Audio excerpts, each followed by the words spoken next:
Snow hammered Chris's truck. Midnight, rural Wyoming, desolate. Visibility, almost zero. He cursed, his voice lost in the wind howling outside. He was late. Another delivery, another storm. Why did he choose this life? A flicker of movement outside, two figures. In the middle of the road, Chris slammed the brakes, the truck skidding. His heart pounded against his ribs, a frantic drum in the silence of the cab. Kids, what were they doing out here, in this weather?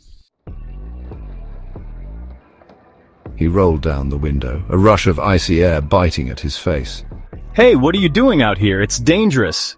They walked closer, two figures swallowed by the swirling snow.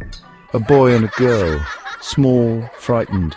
He couldn't make out their faces, their features obscured by the shadows of their hooded coats. They stopped by the driver's side window, their small hands resting on the door.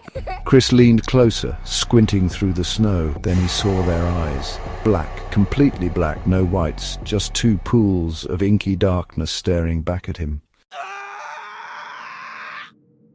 Fear, cold and sharp, cut through him. He recoiled instinctively, his breath catching in his throat. A chill, deeper than the biting wind, settled over him. What do you want? We need a ride, mister. We're lost. Can you help us? Chris stared, his blood turning to ice.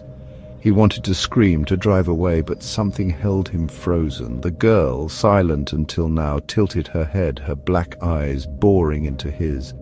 The fear intensified, a living thing now, squeezing the air from his lungs. Please, mister, it's cold. Chris's hand trembled as he reached for the door handle, unlocking it. He knew he shouldn't, but he couldn't help himself. The children slipped into the truck, bringing with them the unnatural cold and the smell of damp earth. Where to? The boy pointed towards a barely there dirt track, almost invisible against the snowdrifts. That way.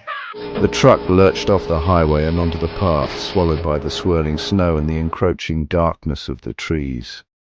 The forest pressed in, a wall of black against the white. He could feel their eyes on him, their presence a suffocating weight in the small space. The truck skidded to a halt, headlights illuminating a small clearing. In the center stood a solitary figure, shrouded in shadow. Panic seized Chris, his heart threatening to burst. The children were gone, vanished.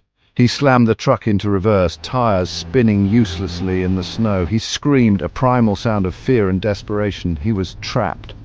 Then, as quickly as it began, it stopped. The figure was gone, the clearing was empty. He was alone. He didn't hesitate. He threw the truck into gear and roared back the way he came, not stopping until he reached the highway, the distant lights of a gas station, a beacon of salvation. He never looked back. He never spoke of that night, but the fear, the chilling memory of those eyes remained, haunting him forever.